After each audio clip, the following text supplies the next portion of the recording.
Bonjour à tous. Aujourd'hui, j'ai envie de vous parler d'exercer l'hospitalité.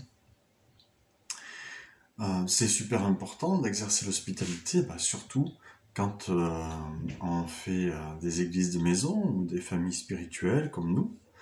Mais pas seulement, c'est super important aussi quand on fait profession d'être chrétien, d'être croyant, parce que les gens nous regardent, les gens regardent comment vous vivez. Mais c'est important aussi, même si vous regardez cette vidéo et que vous n'êtes pas croyant, vous n'êtes pas chrétien, c'est important aussi, euh, pour la vision que les gens vont avoir de vous et puis des choses que vous essayez de faire passer. Bon, nous, on essaye de faire passer l'amour de Jésus, hein. Donc c'est vrai que pour nous, si on a des difficultés à être hospitalier, on peut se reposer sur Jésus, parce que des fois, on a envie d'avoir notre jardin secret, notre espace personnel, et on n'a pas envie que des personnes viennent là, ou chez nous, ou etc. Mais il y a quand même des commandements du Seigneur qui sont dans la Bible, des commandements de Yeshua à ce sujet. Et donc, par amour pour lui, puisque en plus il le dit, hein, vous êtes mes amis si vous obéissez à mes commandements, si vous gardez mes commandements, vous êtes mes amis. Celui qui m'aime garde mes commandements. Ça c'est dans Jean 14, hein, il me semble. Donc on voit que celui qui ne garde pas les commandements de Jésus, qui n'essaye pas de pratiquer ses commandements, eh bien, ce n'est pas son ami en vrai, c'est quelqu'un qui n'aime pas Jésus, qui dit aimer Jésus. On peut dire je suis chrétien, on peut dire j'aime Jésus, mais en vérité, si on n'observe pas, on ne garde pas, on n'essaye pas de mettre au maximum en pratique les commandements que Jésus nous a donnés, eh bien en vérité, nous ne l'aimons pas. Et c'est comme ça, ce n'est pas moi qui le dis, c'est la Bible. Donc voilà, si vous faites profession d'aimer Jésus, si vous déclarez aimer Jésus, je vous encourage à vous examiner à ce niveau-là. Moi-même, je m'examine et c'est difficile parfois.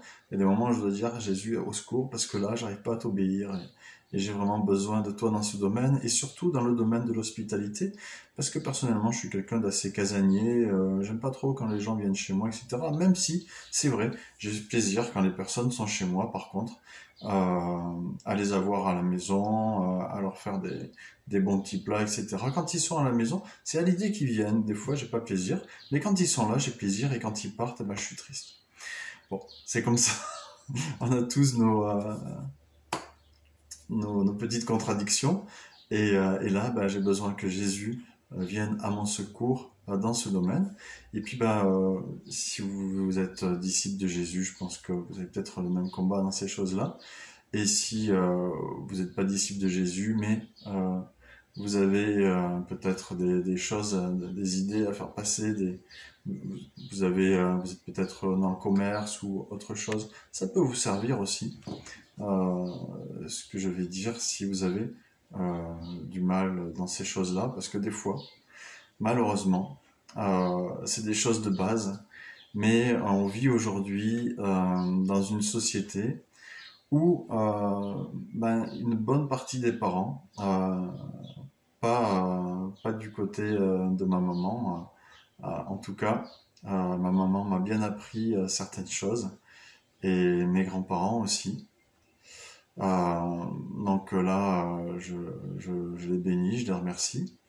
Mon père a eu l'occasion de m'enseigner deux, trois choses aussi. Mais la plupart des parents aujourd'hui sont des missionnaires. Et même la génération d'avant et la génération d'encore avant, c'était difficile. Ça n'a rien à voir avec la génération de nos grands-parents. Pour moi, qui est 49 ans maintenant.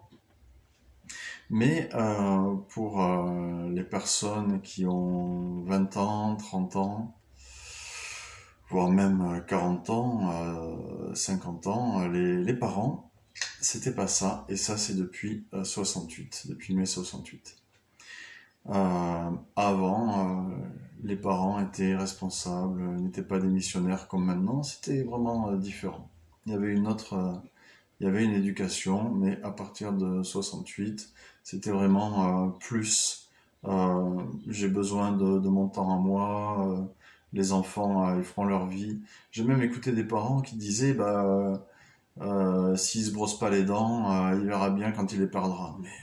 Mais où va-t-on quoi? Où va-t-on? On est dans des là c'est un cas extrême, mais c'est incroyable. Mais euh, avec des amis, on allait dans un parc. Et puis, il y avait des gamins qui traînaient de 10 ans et ils nous disaient, oui, les parents, ils nous ont dit de dégager parce qu'ils veulent regarder la télé tranquillement, les feux de l'amour et compagnie. Mais où va-t-on, quoi? Où va-t-on? Alors nous, on s'occupait des enfants que les parents mettaient dehors. Alors, ça, c'était sur Toulouse. Alors, que dit Jésus dans la Bible? Parce qu'il y a des choses, en fait, je me rends compte en discutant avec des gens qu'il y a des choses qui sont vraiment pas acquises, en fait que il y a des choses qu'on dit pas quand on est par exemple on est invité chez quelqu'un on mange de tout. Alors bien sûr quand on est en famille spirituelle entre frères et sœurs on peut dire à nos frères et sœurs c'est la famille on peut dire bah tu sais moi j'aime ça ça j'aime pas etc.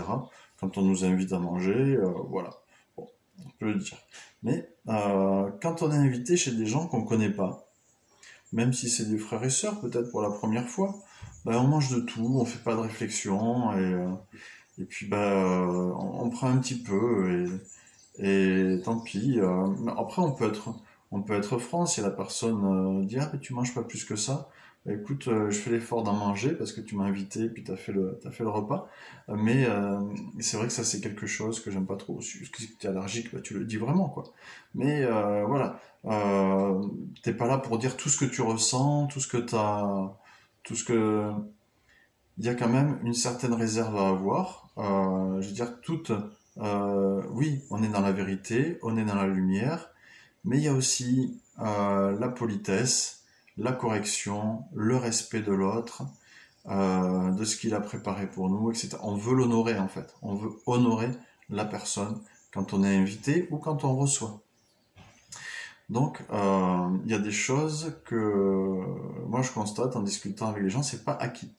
Par exemple, quand j'étais petit, je suis allé manger chez un ami et il y avait quelque chose que je voulais pas manger. Et sa mère, elle m'a dit non mais quand on est invité, on mange de tout quoi.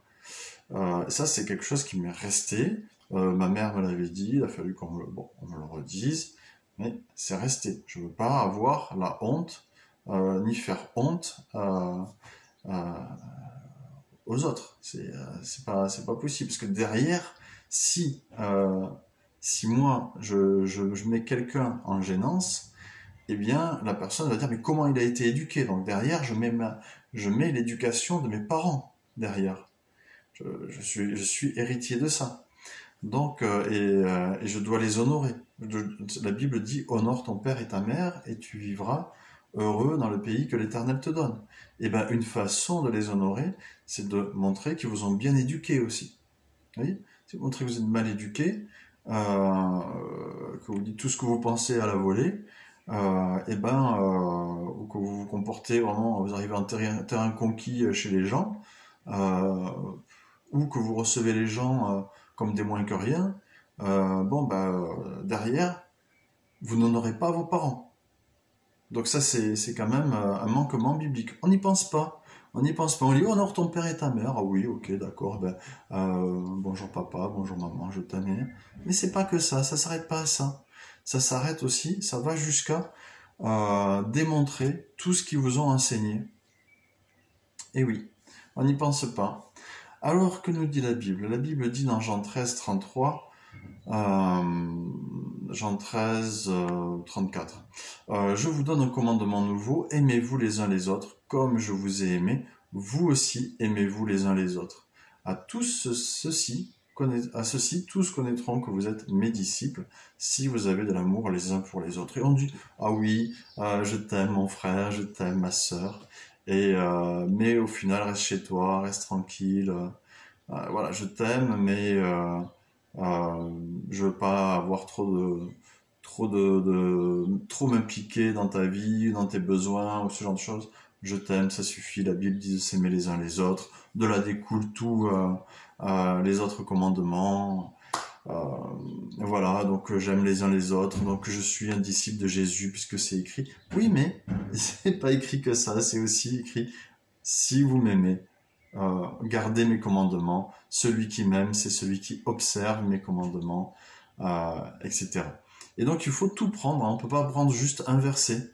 Le reste des versets déclare que si on s'occupe que de celui-là, d'aimer les uns les autres, eh ben c'est pas suffisant de le dire. Il faut aussi le démontrer. Ok, et comment le démontrer? Ben, Matthieu 7, 11. Si donc méchant comme vous l'êtes, vous savez donner de bonnes choses à vos enfants, à combien plus forte raison votre Père qui est dans les cieux donnera-t-il de bonnes choses à ceux qui les lui demandent? Donc voilà, tout ce que vous voulez que les hommes fassent pour vous, faites-le de même pour eux, car c'est la loi et les prophètes. Dans le monde, on dit, ne fais pas aux autres ce que tu ne voudrais pas qu'ils te fassent. Jésus, il prend les choses à contre-pied et il dit, faites ce que vous voudriez qu'ils fassent pour eux. Tu veux que, t'aimerais que ton voisin te reçoive et puis voilà, te fasse un bon repas? Fais-le pour lui. Tu aimerais que la personne à qui tu vas acheter une voiture ou acheter une maison ou acheter une tondeuse, bah, soit honnête avec toi. Et ben toi, sois honnête quand tu vends quelque chose. Parce que la personne, elle aimerait, elle aussi, qu'on soit honnête envers elle. Donc sois honnête. Le bien que tu vas vendre, vends-le en l'ayant vraiment nettoyé, arrangé, embelli, etc. Parce que la personne, toi, t'aimerais, en fait, quand tu vas acheter quelque chose, t'aimerais que la personne, elle ait eu cette attention pour toi qui va l'acheter. Donc toi, fais ça pour la personne qui va acheter ce que tu vends. Quand tu sais que tu vas être accueilli chez quelqu'un, que la personne, elle t'a invité, t'as fait un long trajet, genre de 5 heures, 6 heures, des fois 12 heures, hein, pour arriver chez quelqu'un. Moi, ça m'est arrivé, par exemple, et puis tu arrives chez la personne, et la personne, elle commence à te donner les règles de la maison. Donc là, attention, là, il faut pas faire ci, là, il faut pas faire ça, etc. Oh, tu m'as, tu m'as invité pour me prendre pour un enfant de 5 ans. Tu crois que je suis pas élevé, tu crois que je suis pas éduqué. Donc là, ça me refroidit direct, en fait. Je me sens pas accueilli. J'ai l'impression que la personne, elle me reçoit parce qu'elle est obligée. Oui, elle est obligée. Et ça, c'est un petit peu dans les mouvements chrétiens, ou peut-être ça peut arriver dans certaines associations, hein. C'est pour ça que je dis, on n'est pas tous chrétiens si on est intéressé par l'hospitalité, mais je vous le dis, quand vous recevez quelqu'un, ne vous proposez pas pour recevoir, ou si ça vous froisse de recevoir, si vous n'êtes pas prêt encore, que vous n'avez pas encore été travaillé dans votre cœur pour Jésus, ne vous forcez pas, ne le faites pas, quoi. Parce que vous allez créer l'effet inverse voulu, quoi. C'est-à-dire que moi, je me sens pas accueilli quand on me prend pour un gamin de 5 ans, quoi. Clairement, je me dis, bah, la personne, elle a pas envie, elle a été forcée, on l'a obligée, quoi. Et donc, même pour elle, je vois que c'est une souffrance, quoi. Donc, je suis mal à l'aise, quoi. Et ça, c'est pas bon. Quand vous accueillez quelqu'un, faites confiance en la personne, comme quoi elle a l'éducation, etc. C'est normal aussi, on l'accueille, on lui fait des bons repas à la personne. Hein, on l'accueille, on lui donne tout ce qu'elle a besoin. Avant de l'accueillir, on lui demande, hey, qu'est-ce que tu aimes pour le petit déjeuner? Qu'est-ce que t'aimes? Ok, est-ce que t'as des allergies? Est-ce que t'as des choses que tu aimes particulièrement? Quelque chose que t'as pas mangé depuis longtemps? Tiens, dis-moi. Vous voyez, des petites attentions comme ça. Et puis, un truc que j'ai trouvé formidable aussi, quand je suis arrivé des fois chez des amis, ils avaient préparé une petite carte sur le lit, là, tout bien. Donc ça, c'était super. A contrario, il y a des personnes qui sont arrivées, rien n'était prêt. Rien n'était prêt. Et les personnes ont préparé, voilà, à la va-vite. Donc ça, tu te sens pas attendu, quoi, je veux dire. Alors ça, il y a des, voilà, là je vous donne un petit peu des billets à droite à gauche. Euh, mais ça, c'est bien. Et quand la personne arrive, t'as fait le ménage. avant d'accueillir quelqu'un, que ça soit pour une réunion de famille spirituelle, une réunion d'église. Regarde, dans une église, il y a une équipe de ménage. Ah oui, parce que dans les églises évangéliques, églises catholiques, etc., il y a des équipes de ménage pour que quand les frères et sœurs ils arrivent, tout est bien, on est bien accueillis, c'est cool. Voilà. Moi, c'est vrai, tu viens chez moi à l'arrache comme ça, je sais pas que tu viens. Tu vas arriver, tu peux trouver du désordre, hein, tu peux trouver un petit peu d'herbe par terre, des fois que les chats ils sont allés ramasser et puis ils ont ramené avec leur patoune. Mais bon, si je sais que tu viens, je fais le ménage, etc. Je prépare les fauteuils pour que quand tu t'assois, t'es bien, tu vois, t'es à l'aise. Je mets de la bonne odeur, etc. Voilà. C'est pas du chiquet, je veux dire, c'est pas du faux, tu vois, parce que tu vas dire, ah oui, mais tu vis pas comme ça tous les jours. Ouais, je vis pas comme ça tous les jours, c'est clair, parce que perso, il y a des trucs, je m'en fous un peu, quoi, tu vois. Mais par contre, quand toi tu viens chez moi, je veux que tu sois bien, je veux que tu sois à l'aise, tu vois, je veux que tu sois comme un coq en pâte, comme dirait ma grand-mère. Et ça, j'ai des amis qui le font très bien aussi, tu vois. T'arrives chez eux pour les réunions, et c'est c'est incroyable, quoi. C'est top. Tu te sens vraiment comme chez toi, quoi. Ça, c'est vraiment important. Vous savez, ce qui est écrit, c'est dans 1 Pierre 4, avant tout, ayez les uns pour les autres une ardente charité. Charité, ça veut dire amour. Ayez un ardent amour. Ah non, c'est le feu, quoi. Et car la charité couvre une multitude de péchés. Il faudrait y réfléchir à ça, hein, quand même. Exercer l'hospitalité les uns envers les autres, c'est de l'impératif. Exercer l'hospitalité les uns envers les autres sans murmure. C'est ce que je disais tout à l'heure. Voilà, quand tu te sens pas accueilli, que la personne, tu sens que tu la gênes, là tu te dis que son responsable d'église l'a obligé, ou son responsable de famille spirituelle, l'a obligé à te recevoir. Ils ont dit, ouais, il n'y a pas assez de place pour recevoir tout le monde, donc toi tu vas chez lui, etc. Tu te sens pas accueilli chez la personne. C'est qu'on l'a obligé, tu te sens mal, quoi. Et voilà. Donc bon, je vais pas m'étaler sur le sujet, mais ça, faites-y vraiment attention, c'est hyper important. Euh, Parce que bah, sinon la communion fraternelle elle est pas là, elle n'existe pas. Et si tu as un message à faire passer, si tu as quelque chose, voilà, si toi par exemple t'es pas chrétien, mais t'es commercial ou t'es pour une association, tu veux présenter des choses à quelqu'un pour que il puisse investir, pour que tu puisses faire du bien à droite à gauche, etc. Il faut aussi que la personne eh ben, tu lui montres que tu es quelqu'un qui prend soin. Parce que si tu prends pas soin de la personne que tu reçois, comment elle va se dire que tu vas eh ben, utiliser les choses qu'elle va te confier à bon escient? Non, elle va pas te dire, elle va dire ah bon ben lui déjà il me reçoit comme moins que rien. S'il veut que j'investisse par exemple dans son orphelinat ou dans je sais pas, dans son association pour les enfants handicapés ou machin, bah, je crois pas que le gars il fasse vraiment ça correctement. Donc je vais plutôt trouver, si je veux donner pour ce type de choses, je vais plutôt trouver quelqu'un d'autre à qui donner, mais pas à lui, quoi. Voilà. Donc, mais vraiment que ce soit fait sans murmure. Et encore une fois, c'est un commandement du Seigneur, hein, c'est pas une option. Exercer l'hospitalité les uns envers les autres sans murmure, comme de bons dispensateurs des diverses grâces de Dieu, que chacun de vous mette au service des autres le don qu'il a reçu. C'est-à-dire que Dieu il t'a confié des choses, par exemple même ta maison c'est un don de Dieu, tu vois, ta famille c'est un don de Dieu, mais tout ce que tu as, tout est un don de Dieu en fait. Et je ne vais pas te dire que tu mettes ta famille à disposition, tu vois, mais je veux dire, ta voiture, si ton frère a besoin que tu l'amènes à droite à gauche, tout ça, bien sûr, tu n'es pas l'esclave des autres, hein, mais dans une certaine mesure, parce qu'il y a aussi des profiteurs, donc il faut quand même, voilà, même bon, même si la Bible dit que on te fait faire un trajet, fais le double, on te demande le manteau, donne aussi la chemise, etc. Bon, mais il y a un moment, il y a des personnes qui n'ont pas besoin. Et les autres, par contre, auraient besoin, et tu gaspilles tout pour la personne qui a pas besoin. Il faut aussi être sage quand même. Euh, Paul le dit, il dit, voilà, préparez pour donner pour l'église de Jérusalem, etc. Mais attention, ne donnez que votre surplus.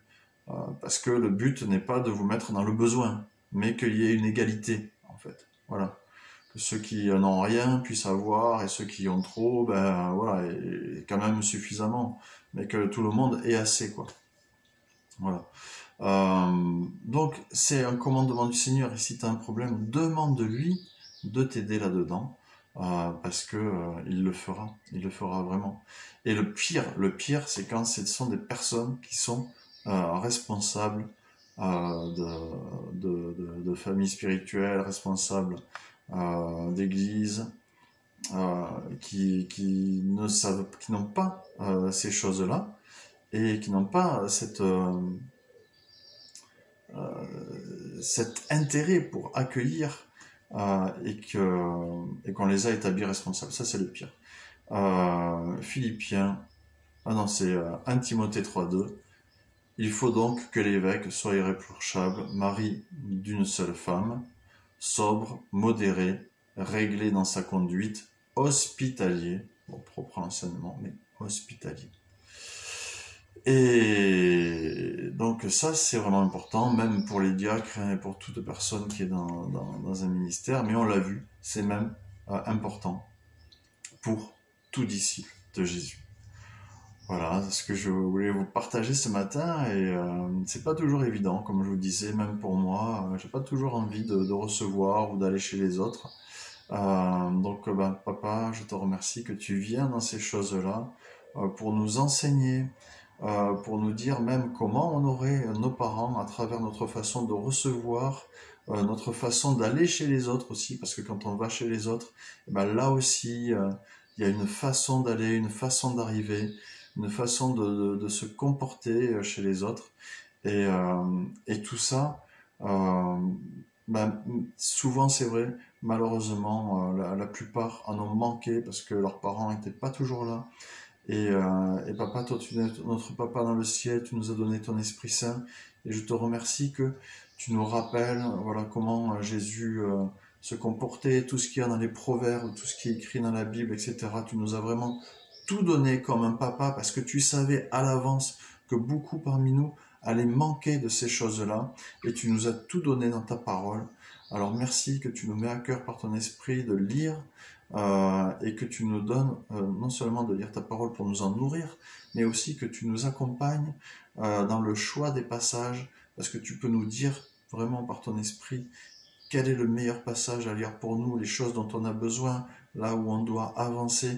Et papa, on te fait confiance vraiment pour ça, parce que tu es pas notre papa dans le ciel, et tout ce qui a manqué, parce que tu le dis dans ta parole, si ta mère t'a renié, moi je ne te renierai jamais. Et moi, je te bénis, papa, parce que voilà, euh, j'ai eu une famille qui s'est occupée de moi et qui m'a enseigné des choses. Et c'est pas le cas pour tout le monde. Et je te bénis que tu es là pour le faire, que tu es là pour restaurer les personnes, que tu es là pour et nous éduquer, même si on a 40, 50, 90 ans, c'est pas trop tard. Tu peux changer nos habitudes par ton Esprit Saint. Et ça, c'est vraiment une force qu'on a d'être avec toi. C'est incroyable. Je te remercie, papa. Et voilà, je vous confie tous en Jésus, que son esprit vienne vous toucher, vous enseigner. Et moi aussi, par la même occasion. Amen. Soyez bénis.